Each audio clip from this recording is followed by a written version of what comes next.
Bom dia, sexto ano. E nossa aula de ciências hoje é sobre organização celular. A nossa aula de hoje já começa com essa imagem aqui, ó, mostrando para vocês diversas células do nosso corpo. Célula sanguínea, célula nervosa, célula do estômago, células do sangue, célula da musculatura, célula reprodutiva. Para mostrar, para entender que as nossas células, elas são diferentes, mas quando elas se juntam, elas formam o nosso corpo. Então, é aí uma das coisas que a gente precisa entender aí, tá? O nosso corpo e de muitos outros seres vivos são formados por várias células diferentes. Agora, já tem organismo vivo que só tem uma única célula. Não tem várias células, só uma. E aí nós vamos começar a identificar esses seres e os tipos de célula, ok? Para isso, eu preciso que vocês abram seu livro didático na página 6, para vocês conseguirem seguir a explicação, ok? Então, vamos lá. Célula. Primeiro, o que é célula? Célula é a unidade funcional e estrutural dos seres vivos. Se tem célula, é ser vivo. Se não tem célula, não é ser vivo. Olha aí na página 6 do seu livro, no quadrinho amarelo. A única exceção são os vírus. Eles não apresentam células e atualmente são considerados seres vivos. Alguns cientistas falam que eles são seres vivos porque eles têm material genético, mas outros cientistas falam que eles não são seres vivos porque eles não possuem células. Tá certo? Então, isso aí ainda é uma controvérsia, tá? Nós, na nossa aula, vamos entender que ser vivo é qualquer ser que possui célula. E essa célula, ela tem função no organismo. Função de quê? De formar o organismo. Então, a célula é como se fosse o tijolo da casa. Não é um tanto de tijolo que vai formar uma casa? Então, é um tanto de célula que vai formar o nosso corpo, tá certo? O nosso, porque nós somos seres multicelulares ou pluricelulares. Olha aqui, ó. Seres multicelulares, formados por muitas células. Exemplo, animais e plantas. Mas se tem célula, é ser vivo, às vezes esses seres eles são unicelulares. Eles são formados por uma única célula, como é o caso das bactérias e dos protozoários e de alguns fungos também, tá certo? Essas células, elas são todas microscópicas. Então, logo, os seres unicelulares também vão ser microscópicos. Lembrando que microscópio é uma máquina que a gente usa para enxergar exatamente esses seres. Mas lá na frente eu vou falar um pouquinho do microscópio, tá bom? Então, como vocês viram na imagem, as células possuem variedade e formas diferentes. E junto com essa variedade e formas diferentes, elas também vão possuir funções e organização interna diferente, tá? Então, cada célula vai ter sua função e cada tipo de célula vai ter uma organização interna. Ou seja, algumas vão ser mais simples e outras vão ser mais complexas, tá? Quando essas células são mais simples, nós chamamos elas de células procarióticas, tá? Então, as células mais simples são células procarióticas.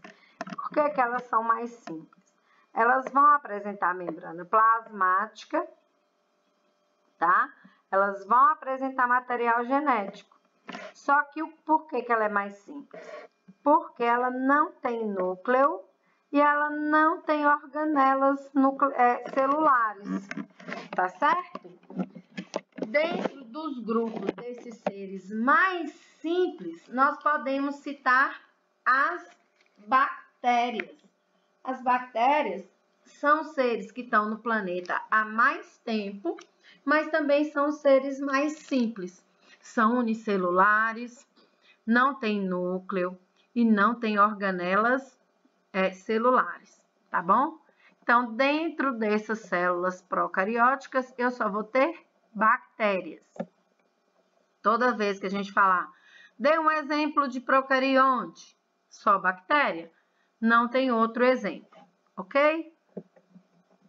Então, aqui eu tenho a imagem de uma bactéria.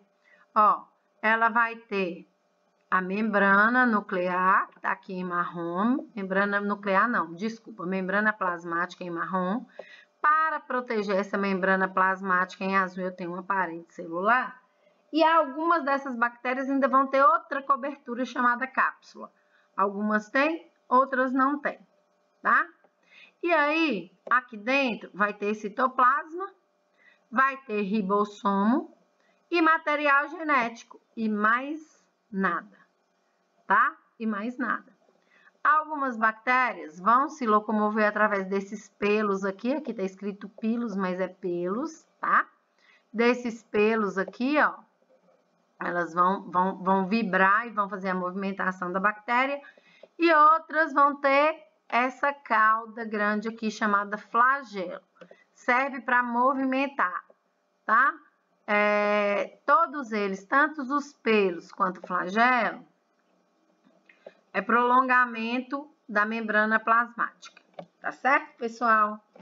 Então, ela é simples por isso, porque ela quase não tem nada, só parede celular, membrana plasmática, citoplasma, material genético e ribossomo, tá? A célula eucariótica, ela já vai ser mais complexa, olha para você ver. Ela tem a membrana, ela tem o DNA, ela tem um núcleo cobrindo o DNA, ela tem organelas, muitas organelas, além dos ribossomos e do citoplasma, tá vendo? Olha o tanto de compartimento que vai existir numa célula eucariótica. É por isso que ela é chamada de uma célula mais complexa, tá? Então, ela vai ter a membrana plasmática igual a outra célula, ela vai ter o material genético igual a outra célula e ela vai ter os ribossomos.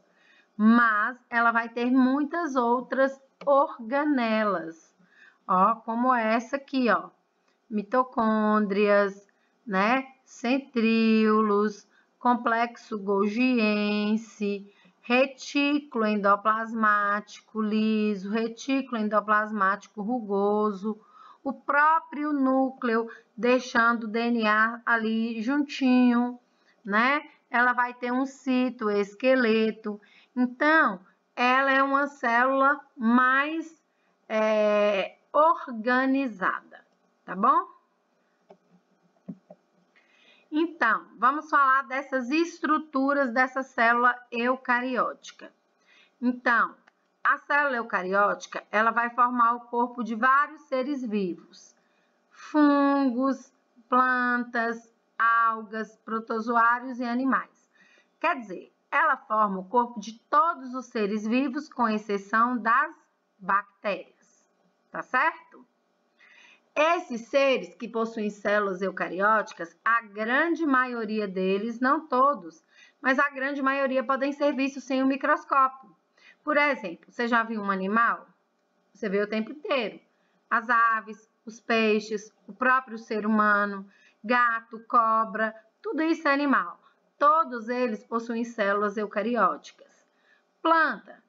Todas as plantas vão possuir células eucarióticas. Não vai existir planta microscópica. Então, todas essas plantas vão ser visíveis aos nossos olhos, sem microscópio. Protozoários são geralmente unicelulares. A gente precisa de microscópio. Agora, algas. Todas as algas, a maioria delas também vão ser grandes e a gente vai conseguir visualizá-las, porque elas são multicelulares, tá? E os fungos também, todo mundo aí já viu um cogumelo, não já? É um tipo de fungo. Apesar de que alguns cogumelos vão possuir célula eucariótica, mas vão ser microscópicos, tá? Então, é por isso que a gente fala a maioria e não todos. Todas essas células eucarióticas, elas têm 3 partes básicas. Para ser eucariótica, tem que ter pelo menos membrana plasmática, pelo menos núcleo e citoplasma. O material genético não entrou aí, porque células procarióticas têm esse material genético. A diferença aqui é o núcleo, né? E aí, além dessas 3 partes básicas, nós vamos encontrar as organelas, que são esses compartimentos aqui que tem na célula, e cada uma vai ter sua função específica, que é o que nós vamos ver agora, tá? Dentro das organelas celulares, deixa eu falar uma coisa aqui antes. Deixa eu falar um pouquinho sobre a função da membrana plasmática. Para que a membrana plasmática serve? A membrana plasmática, ela também tem função na célula. Então, a membrana plasmática é essa estrutura externa aqui que eu estou passando a setinha, tá vendo? Ela tem a função. A função dela é não deixar que coisas que estão aqui do lado de fora entre para dentro da célula. Então, ela delimita a célula, ela reveste a célula, tá certo? E ela é uma barreira. Nem tudo que quer entrar na célula, ela vai conseguir passar por essa membrana, tá? Então, ela vai servir como se fosse um muro que fecha, ou as paredes da nossa casa, que nos fecha dentro de casa e nos protege de coisas externas, tá bom? O núcleo é mais ou menos a mesma coisa, só que ele vai proteger só o DNA, tá? É uma membrana também, igual a membrana plasmática, só que a gente vai falar membrana nuclear, e ela protege, né, esse DNA, permitindo que só algumas substâncias entrem ali também e outras não, tá? Protegendo esse DNA. E o citoplasma? O citoplasma está representado aqui em azul claro, ó. O citoplasma, ele é formado pela grande maioria, a maior porcentagem dele é água, tá? Mas ele tem outras substâncias que deixam ele meio gelatinoso, ele parece um gel de cabelo, tá? E aí ele mantém essas organelas aqui nos devidos lugares, com a ajuda aqui, ó, do citoesqueleto. Tudo bem, pessoal? Vocês têm uma imagem parecida com essa aí no livro de vocês, na página 7, tá? Então, a função da membrana plasmática é delimitar, revestir a célula, servindo de barreira para selecionar o que entra e o que sai. O núcleo também é uma barreira que vai proteger o material genético, tá? Ele vai ajudar a coordenar as atividades da célula, a determinar o que cada organela vai fazer, ok? E é também lá, por causa do DNA, que vão ter as características hereditárias. O citoplasma é um líquido gelatinoso que preenche a célula, tá certo? Ele está localizado em todas as partes aí dessa célula, ele não deixa nada sem citoplasma. E aí as organelas que nós vamos falar de cada uma agora. Vamos começando falando das mitocôndrias, tá? A mitocôndria é essa célula aí que no livro de vocês tá laranja claro, no meu que tá laranja escuro, tá? A função dela, produzir energia. Energia para você respirar, para o seu coração bater, para você caminhar, para você falar. Seu corpo gasta energia o tempo inteiro, por isso que você sente fome. Ela utiliza o oxigênio que você respira e os nutrientes da sua alimentação para produzir essa energia. E aí você come, ela produz energia. Você come de novo, ela produz energia. E aí o seu corpo tem energia para gastar o tempo todo.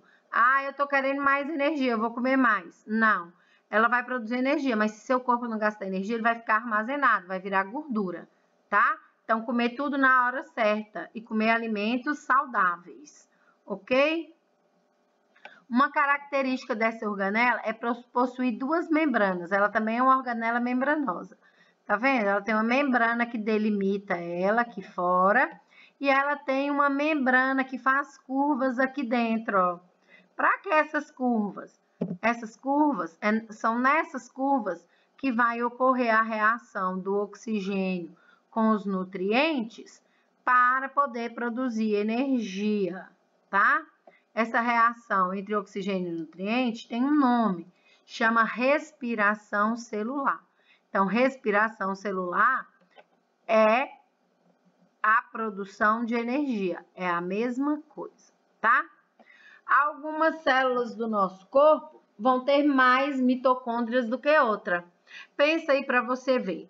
Por exemplo, os seus músculos ficam muito parados? Não, ele fica mais se movimentando. Então, precisa de muita energia, tem muita mitocôndria. Tá? Seu cérebro, ele para? Não. Ele funciona a sua vida inteira, da hora que você nasce até a hora que você morre. Então, ele tem muitas mitocôndrias porque ele precisa de muita energia. Célula de gordura, tem alguma função no seu corpo? Se movimenta? Precisa? Não. Então, ela quase não tem mitocôndria, porque ela serve para armazenar. Se tiver muita mitocôndria, vai atrapalhar, tá? Então, algumas células vão ter um número maior de organelas do que outras. Então, as células que mais trabalham têm mais mitocôndrias para poder ter mais energia para continuar trabalhando, tá? E outras que trabalham um pouco têm poucas mitocôndrias. Ribossomos. Os ribossomos nós vimos também que tem nas células procarióticas, né? Qual que é a função do ribossomo? A função do ribossomo é sintetizar proteínas.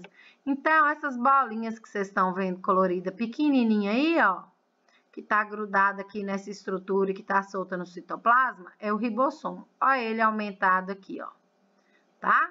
Ele é dividido em duas partes. Uma unidade maior e a subunidade menor.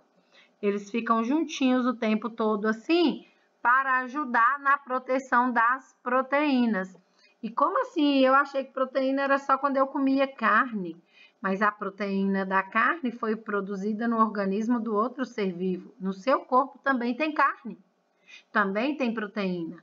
Então, as proteínas, como eu falei antes, elas são como os tijolos do nosso corpo. Cada vez que você cresce, que você está no seu período de desenvolvimento, você não nasceu do tamanho que você nasceu com 40 centímetros, 50 centímetros. Hoje você tem mais de 1 metro, mais de 1,5 metro. Então, essas proteínas, elas vão sendo produzidas no nosso organismo e o nosso organismo vai formando as estruturas para ele crescendo e se desenvolvendo. Ou ele vai reparando quando essas estruturas estão com problema. Como eu falei, quando você se corta, dali a pouco não fecha o corte, porque teve uma reparação. Tem uma sustentação do seu corpo. Quer dizer, os ossos, eles não nasceram desse tamanho. Eles foram sendo formados ao longo da sua vida, até chegar nesse tamanho aí. E eles que dão essa sustentação, né? E renovação. Algumas células vão morrendo à medida que a gente vai, e o tempo vai passando, elas têm que ser renovadas. E muitas dessas células estão relacionadas com as proteínas. Além disso, as proteínas também são utilizadas na formação de hormônios, de anticorpos, dos músculos, né? Então, os hormônios, por exemplo, o hormônio do crescimento, o hormônio sexual, que dá as características para o rapaz e para a moça, os anticorpos, que são células de defesa, todos eles são, de certa forma, proteínas. Ok, pessoal? E quem produz essas proteínas? Os ribossomos.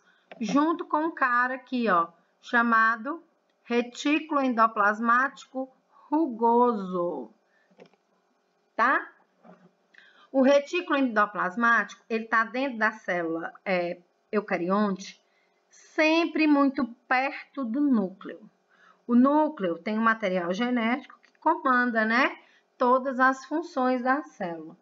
E o retículo endoplasmático, ele vai ser responsável por sintetizar proteínas e lipídios. Meu corpo produz lipídio, professora? Produz. Além de você comer gordura, seu corpo ainda produz. Essa produção de lipídios, ela é específica. Esses lipídios também, eles vão ser fundamentais em algumas partes do nosso corpo. Por exemplo, algumas vitaminas, elas só vão ser quebradas na presença dessas gorduras. E aí, nosso corpo pode utilizar. Então, o nosso corpo vai produzir, sim, alguns lipídios, tá? Mas voltando aqui ao retículo endoplasmático, ele vai ser dividido em duas partes. Uma parte dele vai ficar bem ligada aos ribossomos, quer dizer, tem o meu retículo lá e tem um monte de ribossomo grudado nele. Então, ele fica com esse aspecto rugoso ou granuloso, tá? Aí ele vai ser chamado de retículo endoplasmático rugoso ou retículo endoplasmático granuloso.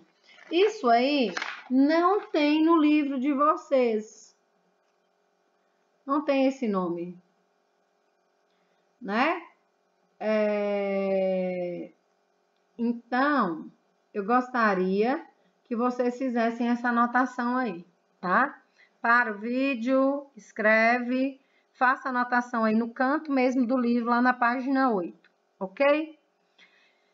E a outra parte desse retículo endoplasmático, ela não está ligada aos ribossomos, então ela é chamada de retículo endoplasmático liso ou retículo endoplasmático não granuloso, tá?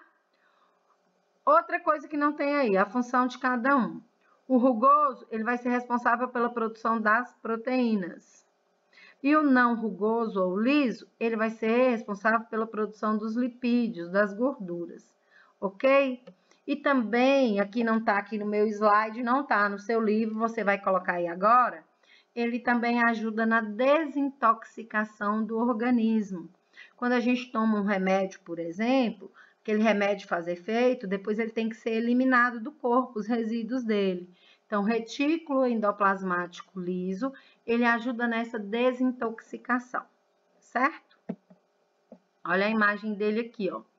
Então, aqui eu tenho o núcleo em roxo, bem perto do núcleo eu tenho meu retículo endoplasmático granuloso, tá? Ou rugoso, olha o tanto de grânulo aqui que vai ter nele. E depois dele aqui, mais no final, mais longe do núcleo, eu vou ter o retículo endoplasmático liso, ok, pessoal? Entendido?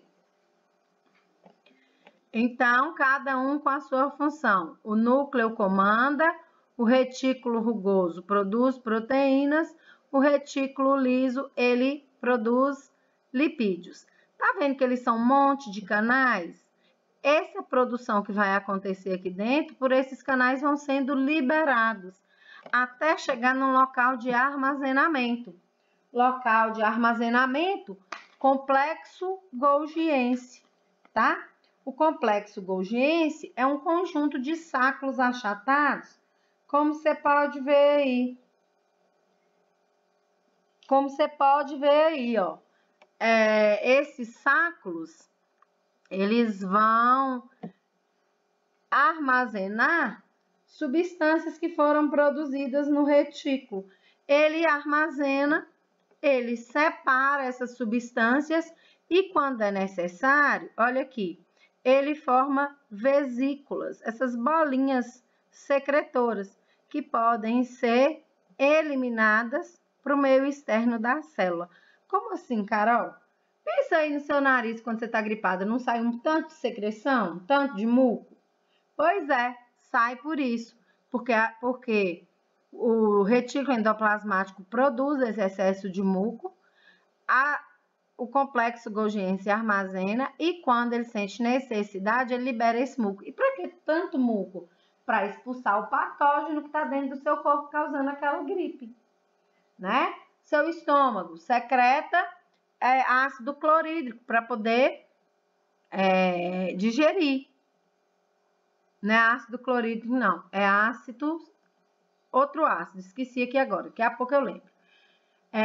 E aí, esse ácido, ele é produzido lá no complexo golgiense, ele é armazenado no retículo, no complexo, ele é produzido no retículo endoplasmático, ele é armazenado no complexo golgiense, e quando você se alimenta, que a comida chega no estômago, essas vesículas secretoras liberam esse ácido para fazer a digestão dos alimentos, tá certo? Uma outra coisa que é produzida pelo complexo golgiense é uma organela chamada lisossomo. Na verdade, é produzido o lisossomo primário. O lisossomo, ele tem um papel importante na manutenção do nosso organismo, na manutenção, né, das nossas células. Por quê? Os lisossomos são pequenas vesículas, quer dizer, bolinhas como aquelas que eu mostrei antes, só que elas contêm enzimas digestivas, tá? Então, os lisossomos, eles são importantes na defesa da nossa célula e na manutenção dela. Quando que ele é importante na defesa? Quando essa célula é invadida por uma bactéria, por um vírus. O que acontece? Essa bactéria, esse vírus, ele entra na célula. Esse lisossomo, ele é acionado. Ele sente quimicamente que existe uma coisa diferente ali.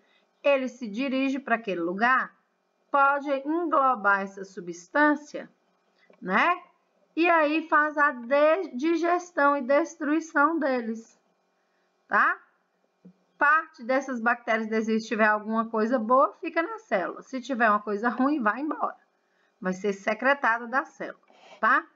E quando que ela faz manutenção do organismo?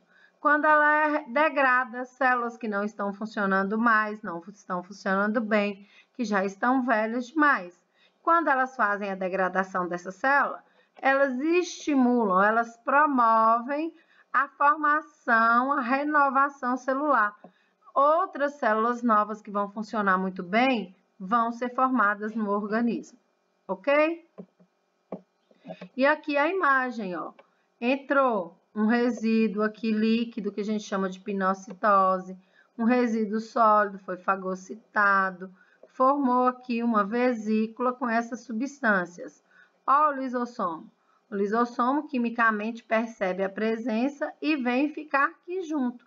Quando ele encosta aqui, ele libera a substância digestiva que está aqui, ó, faz a degradação daquelas substâncias. Vai ficar o resíduo. Se o resíduo não pode ser aproveitado pela célula, esse corpo residual ele encosta na membrana e coloca para fora esses resíduos, tá certo? Existem algumas organelas que são exclusivas das plantas. Então, a célula vegetal, além de ter membrana, além de ter núcleo, de ter todas essas organelas, ela também tem algumas células que são exclusivas, tá? Que células são essas? Algumas dessas células são os cloroplastos. Os cloroplastos são as organelas responsáveis pela fotossíntese da planta, tá? Sem o cloroplasto, a planta não consegue fazer fotossíntese. Se a planta não faz fotossíntese, essa planta ela não produz seu alimento e ela morre. Outra exclusiva é a parede celular. A parede celular, ela vai aparecer também nas bactérias, só bactérias não são eucariontes, são procariontes. Então, a parede celular é exclusiva aí no caso das eucariontes nas plantas, tá? Ele é um envoltório rígido, formado de um polissacarídeo chamado celulose. As plantas, elas ficam muito vulneráveis à água. Quando a água entra em excesso na célula da planta, pode estourar. E aí ela tem essa celulose, esse envoltório rígido, essa parede celular, que mesmo se a água entrar, não vai deixar essa célula estourar. Então, a parede celular, ela é uma barreira física contra, né, o excesso de água na planta. E também vão ter, como organela exclusiva das plantas, os vacúolos. Os vacúolos, como você pode ver aí na página 9 do livro de vocês, é uma organela bem grande, e a função dela é armazenar. Armazenar diversos tipos de substância.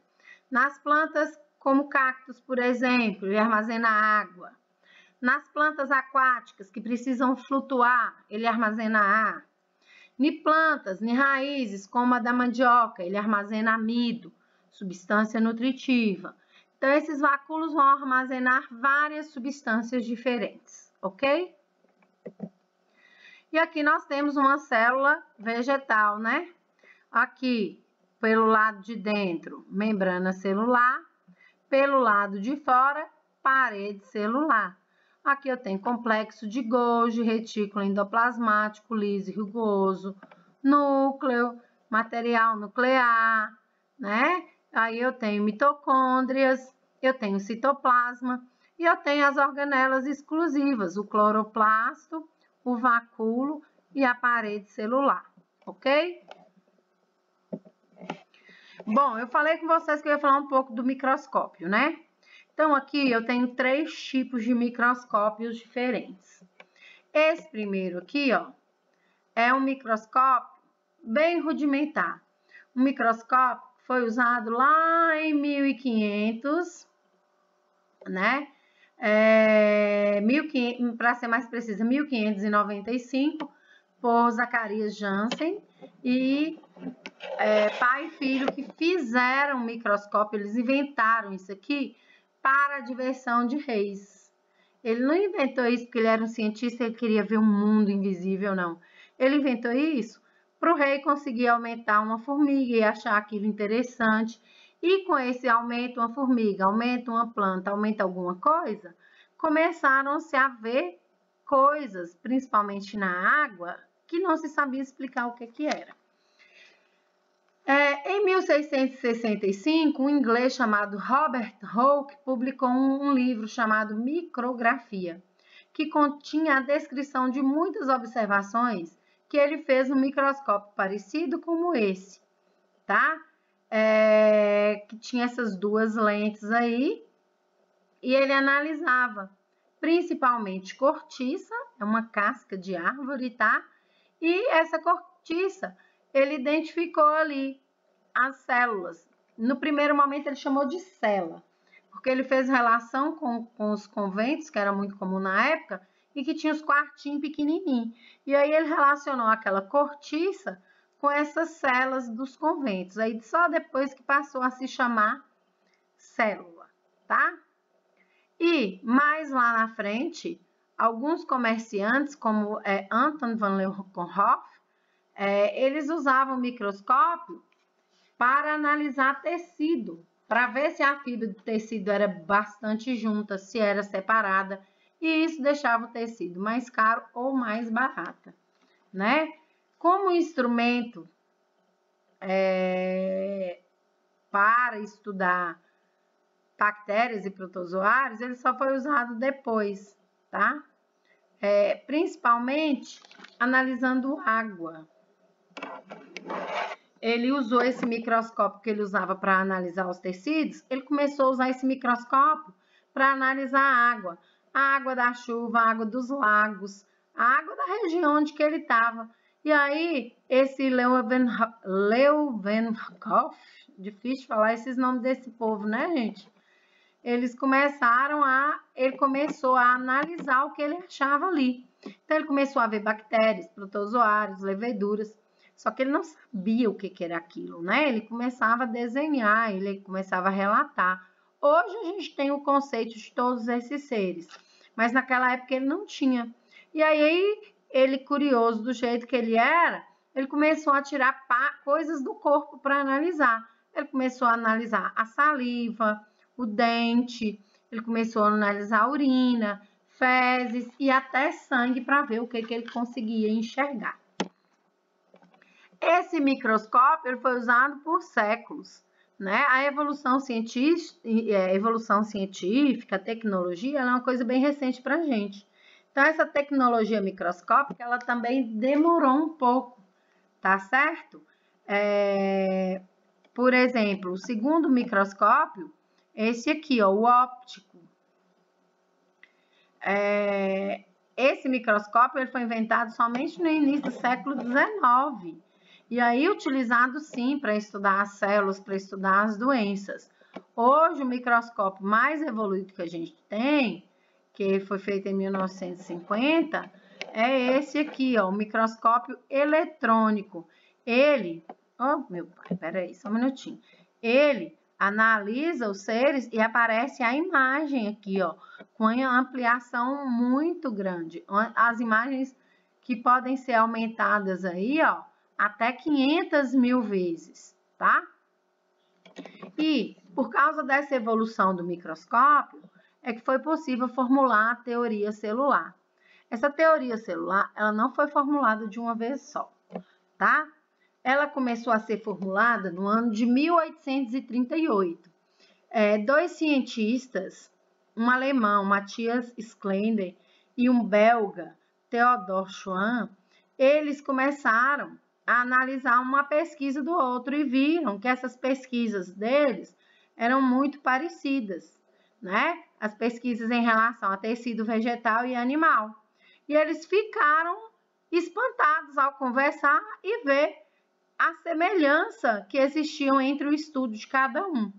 E aí, um tempo depois, eles sentaram e chegaram a algumas conclusões que eles colocaram no papel. E essas conclusões passaram a se chamar a teoria celular, que ela perdura até os dias atuais, né? Não como ela foi feita antes, mas já teve algumas modificações, mas basicamente ela perdura. A teoria formulada por Schlender e Schwann, elas têm dois pontos centrais. Primeiro, a célula é a unidade estrutural básica de todo o organismo. Então, não existe organismo que não tem célula, tá? Todo organismo é formado por célula. Todo organismo, unicelular, multicelular, ele é formado por célula, ok? Outro ponto que eles chegaram em acordo é que cada célula pode formar blocos de células que vão ser os construtores dos organismos mais complexos. Ou seja, grupos de células se juntam, formam tecidos, que vão formar órgãos, que vão formar sistemas. Então, é outro ponto da teoria celular. Mais tarde, né, em 1855, outro pesquisador, também